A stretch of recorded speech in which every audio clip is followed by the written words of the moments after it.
사도행전 강의 52번째 시간, 삶의 동반자, 사역의 동역자, 삶의 동반자, 사역의 동역자라는 제목으로 말씀을 전하겠습니다. 자, 이제 바울이 아데네에서 사역을 하고 떠나게 됩니다. 아덴은 이제 오늘날의 아테네인데요. 아덴에서 떠나서 고린도에 이르렀다. 그것이 1절의 말씀이에요.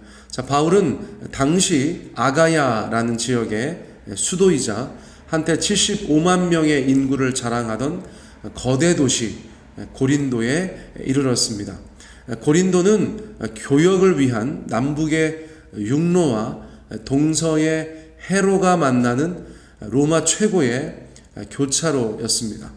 그러므로 자연스럽게 고린도는 로마 제국 최고의 상업의 중심지가 되었었어요. 또한 해발 600m의 아크로코린트 산 위에는 아프로디테, 저희가 아는 비너스죠. 비너스를 섬기는 거대 신전이 있었습니다. 그리고 충격적이게도 신전의 여사제들 1000여 명 정도가 밤마다 도시로 내려와서 종교적인 매춘을 일삼았다고 합니다. 그래서 헬라어 단어 고린도 사람처럼 행동하다라는 말은 훗날 영어에서 매춘한다는 뜻으로 그렇게 바뀌어졌었어요. 이러한 이유 때문에 고린도 또는 고린도 사람들은 어떤 특징을 가지고 있었어요. 앞서 말씀드렸던 상업적인 도시, 또 종교적인 이교의 신전이 강력한 영향을 행사하고 있었던 것 등을 말씀드린 것이에요. 자, 어떤 특징이 있는가? 첫째, 고린도 사람들은 자신들이 가진 것, 돈이나 지식이겠죠. 돈이나 지식으로 인하여서 조금 교만한 면이 있었다. 둘째, 영적으로 육적으로 음란했다. 도시 전체가 거대한 음란의 속을 이었기 때문이에요. 자, 도시 전체에 가득한 이러한 분위기는 복음 전파자 바울에게는 큰 도전과 과제이고 또 압박이었다고 말씀드릴 수 있겠습니다. 오늘날도 특정 지역이 가지고 있는 어떠한 분위기 때문에 복음 전파에 어려움을 겪는 경우가 있다고 해요. 예를 들어서 특정 지역에 유교가 아주 강하다던가 불교가 아주 강하다던가 또 어떤 섬 지역 같은 곳에서 그들이 아주 무교, 그렇죠? 무속신앙이나 기타 바다와 관련된 이런저런 신앙들을 가지고 있어서 복음 전파가 어렵다.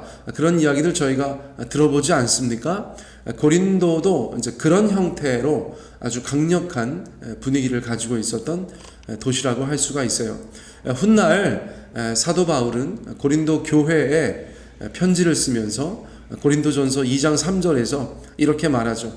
내가 너희 가운데 거할 때에 약하고 두려워서 심히 떨었노라. 육신의 연약함도 얘기하는 것이지만 전체적으로 고린도에 있을 때 두렵고 떨렸다. 그런 고백을 하는 것을 저희가 또한 볼 수가 있습니다.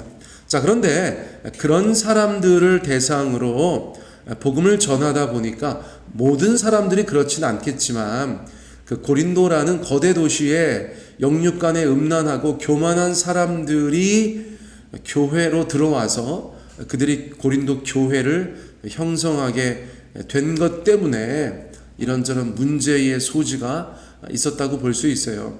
자, 불행하게도 그들의 교만과 음란한 과거 또는 현재가 교회에서 온갖 문제들을 야기시켰다고도 저희가 볼 수 있어요. 고린도전서, 고린도후서 읽다 보면 이게 뭔가 그런 생각이 들 때가 있잖아요. 갈등하지 말아라. 은사 때문에 또 굉장히 유난을 떨어요. 그리고 또 엄청난 음란함이 교인들 가운데 있다고도 이야기해요. 자, 그런 것들을 보면서 이상하다. 고린도 왜 그러지? 그런 생각을 저희가 했었을 수 있는데 바로 그런 배경을 가지고 있다.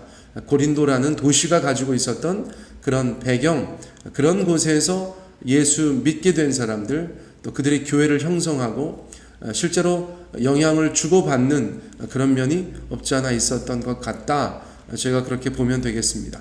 자, 어쨌거나 마케도니아 환상 이후에 소아시아 지역에서 유럽으로 넘어가서 빌립보 교회의 개척으로 시작되었던 이 유럽의 선교는 각 선교지마다 성경에서 좀 강조하여서 보여주는 그런 면이 있다는 것을 저희가 알게 돼요. 예를 들어서 빌립보 교회의 개척에서는 기도가 강조됩니다.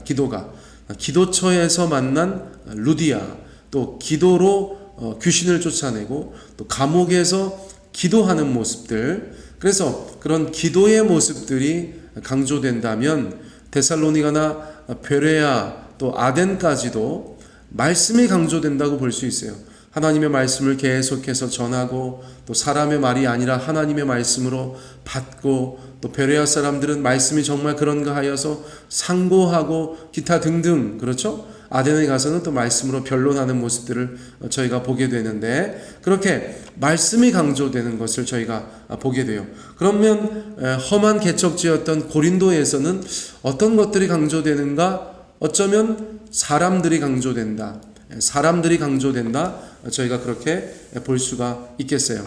자, 고린도의 동역자들이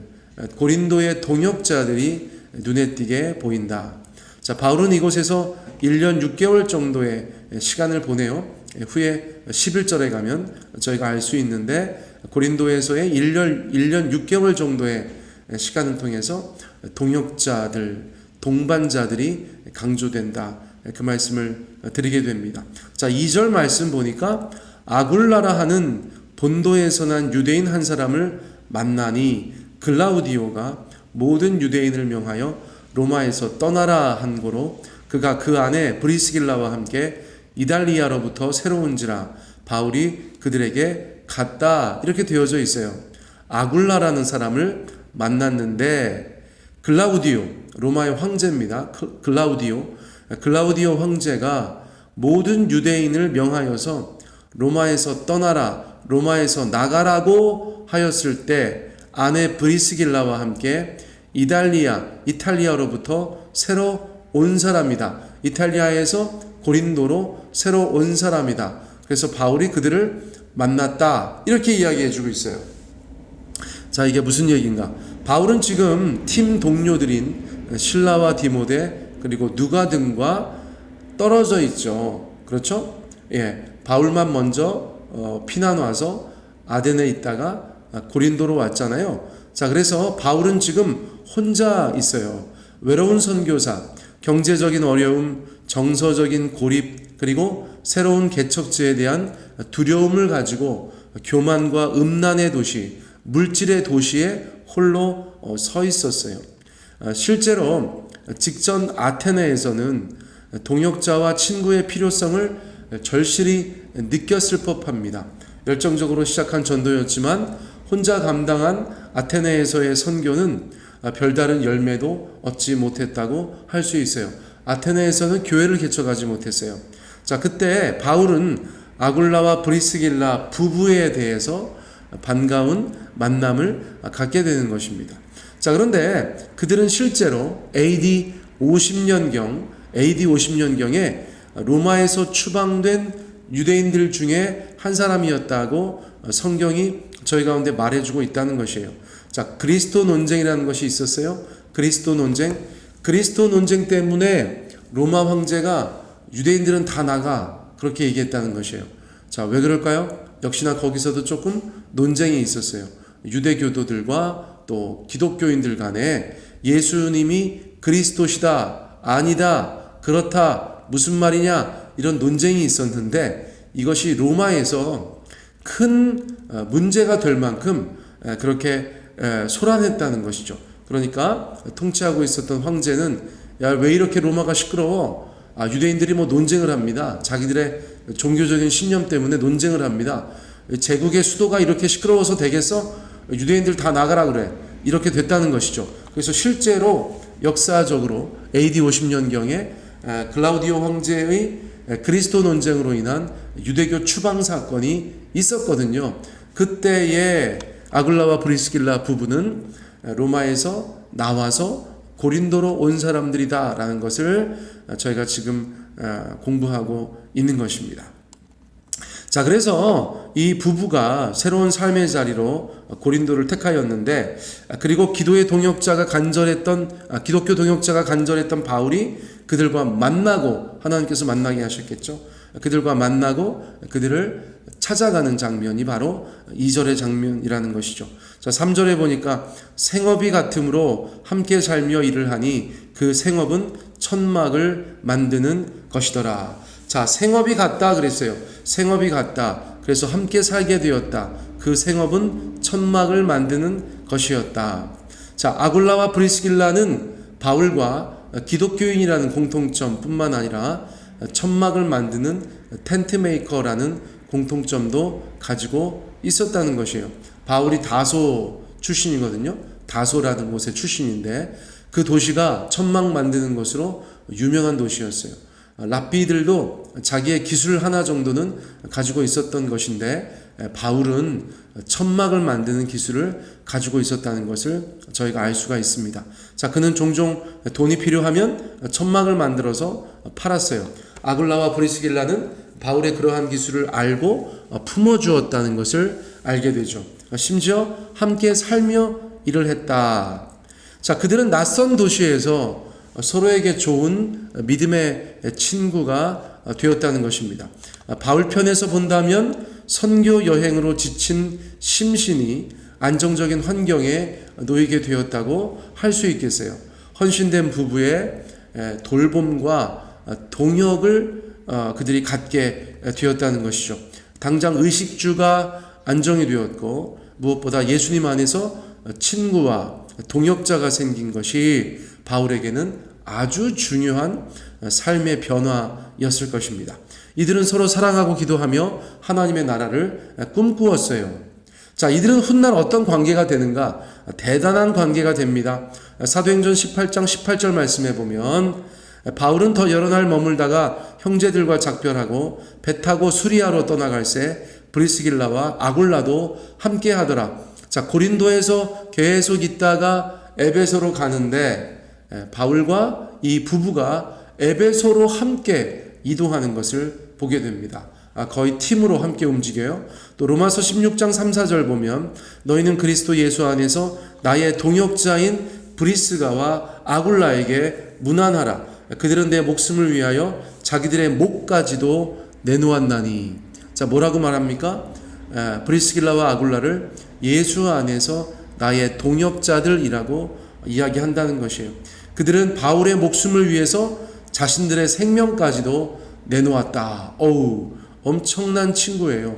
엄청난 동역자라는 것을 저희가 알게 됩니다. 자, 이렇게 고린도에서 에베소로 그리고 로마를 거쳐서 총 16년 동안이나 바울은 이 부부와 함께 인생을 살아가고 또 동역하며 삶의 동반자로서 그들의 삶을 살아갔다는 것을 저희가 알게 돼요. 이 엄청난 인연이죠. 대단한 인연이라고 할 수가 있습니다. 바울의 동역자들이 많이 있는데 이 브리스길라와 아굴라 부부도 굉장히 중요한 동역자로서 성경에서 나타나고 있다는 것을 볼 수가 있겠습니다. 자, 4절과 5절 말씀 읽어볼까요? 안식일마다 바울이 회당에서 강론하고 유대인과 헬라인을 권면하니라. 실라와 디모데가 마게도냐로부터 내려오매 바울이 하나님의 말씀에 붙잡혀 유대인들에게 예수는 그리스도라 밝히 증언하니. 자, 고린도에서 어느 정도 적응되어 가고 있었던 바울은 복음 전파를 시작합니다. 그는 자신의 관례대로 안식일마다 유대인 회당에 가서 강론을 시작하였어요. 자, 유대인과 경건한 헬라인이 타겟이었습니다. 그러나 본격적으로 선교 사역을 시작하지는 못했어요. 어느 정도였냐면 안식일마다, 즉 일주일에 한 번 정도 말씀을 전하는 그 정도. 왜요? 든든한 후원자여 친구가 생겼지만 여전히 천막을 만들어야 했죠. 일을 해야 됐어요. 또 전도 사역과 관련하여서 구체적인 사역을 함께 할 실질적인 동역자도 없었거든요. 자, 그러던 중에 실라와 디모데가 고린도에 도착했다는 것입니다. 실라와 디모데가 고린도에 도착했다는 것이에요. 그러자 거짓말처럼 성경은 바울의 사역이 그 양상이 달라졌다고 말씀해주고 있는 것입니다. 갑자기 하나님의 말씀에 붙잡혀서 유대인들에게 예수는 그리스도라 밝히 증언하기 시작하였다는 것이에요. 자, NLT 성경에 보니까 이 구절을 뭐라고 표현했냐면 바울이 그의 모든 시간들을 하나님의 말씀을 전하는 것에 썼다, 이렇게 말해주고 있어요. 다시 말하면 파트타임으로 선교하다가 이제는 풀타임으로 선교하게 되었다는 것이죠. 자, 그러한 변화가 있었다는 것입니다. 왜 그럴 수 있었어요? 네, 실라와 디모데가 합류하였기 때문에. 자, 그래서 이것이 의미하는 바가 무엇인지 한 3가지 정도로 간단하게 말씀드려요. 첫째, 사역지, 이전 사역지에 좋은 소식을 듣게 되어서 마음이 좋았어요. 이전 사역은 예를 들어서 데살로니가 등에서 했잖아요. 그런데 데살로니가 전서 3장 7, 8절 말씀해 보니까 형제들아, 우리가 모든 궁핍과 환난 가운데서 너희 믿음으로 말미암아 너희에게 위로를 받았노라. 그러므로 너희가 주 안에서 굳게 선즉 우리가 이제는 살리라. 너무 힘들게 있는데 너네로부터 온 좋은 소식을 듣게 됐다. 그래서 너네 소식을 듣게 되어서 우리가 위로를 받았고 너희들 소식을 듣게 되니까 아유, 살 것 같아, 이렇게 말하고 있거든요. 그만큼 실라와 디모데가 가지고 왔던 이전 교회의 이전 선교지의 이야기들이 너무나 위로와 힘이 되었던 것이에요. 바울이 보람을 느끼고 이게 도대체 뭐 하는 짓인가, 너무 힘들다 그러다가 와, 데살로니가에서 그렇게 은혜로운 일들이 또 있었구나, 너무 감사하다, 주님 감사합니다, 열심히 사역하겠습니다, 그랬던 것 같아요. 자, 2번째, 마케도니아 교회들이 보내준 선교 후원금을 받았어요. 빌립보 교회, 데살로니가 교회, 베레아 교회 등에서 선교 후원금을 보내주었어요. 고린도후서 11장 9절, 또 내가 너희와 함께 있을 때 비용이 부족하였으되 아무에게도 누를 끼치지 아니하였음은 마케도니아에서 온 형제들이 나의 부족한 것을 보충하였음이라. 내가 모든 일에 너희에게 폐를 끼치지 않기 위하여 스스로 조심하였고 또 조심하리라. 여기서 뭐라고 얘기하고 있어요? 마케도니아에서 온 형제들, 실라와 디모데, 마게도니아에서 온 형제들이 나의 부족한 것을 보충하였다. 고린도에서 근근히 살면서 선교하고 있었는데 선교비가 도착한 것이에요. 선교비가. 그러니까 너무나 여러 가지 면에서 숨통이 트인 것이죠. 자, 3번째, 팀원들과의 재회로 분업이 가능하고 협업이 가능해졌다는 것입니다. 그래서 바울은 자신의 역할에 전념할 수 있었다는 것이에요. 사도행전 6장에 봐도 그런 말씀이 있죠. 12사도가 여러 가지로 말씀을 제쳐놓고 접대를 일삼다가 7 집사를 세우고 나서 사도들은 기도와 말씀에 전념하겠다, 그렇게 말하는 것이 저희가 생각이 납니다. 자, 이런 것입니다. 바울이 선교 활동을 하면서 고린도에서 느낄 수 있었던 것은 무엇이냐면 사람의 중요성인 것 같아요. 사람의 중요성. 우리가 누구와 함께 인생을 살아가느냐, 그것이 우리 가운데 큰 힘과 위로가 됩니다. 우리가 누구와 함께 하나님의 일들을 감당하느냐, 그 또한 우리 가운데 큰 힘과 위로가 되는 것이에요. 사랑하는 성도님들, 앞서 말씀드렸죠? 기도 중요합니다. 빌립보 교회는 기도로 말미암아 개척되었어요. 말씀 중요합니다. 데살로니가 교회나 베레아 교회는 말씀으로 개척되었다고도 볼 수 있겠어요.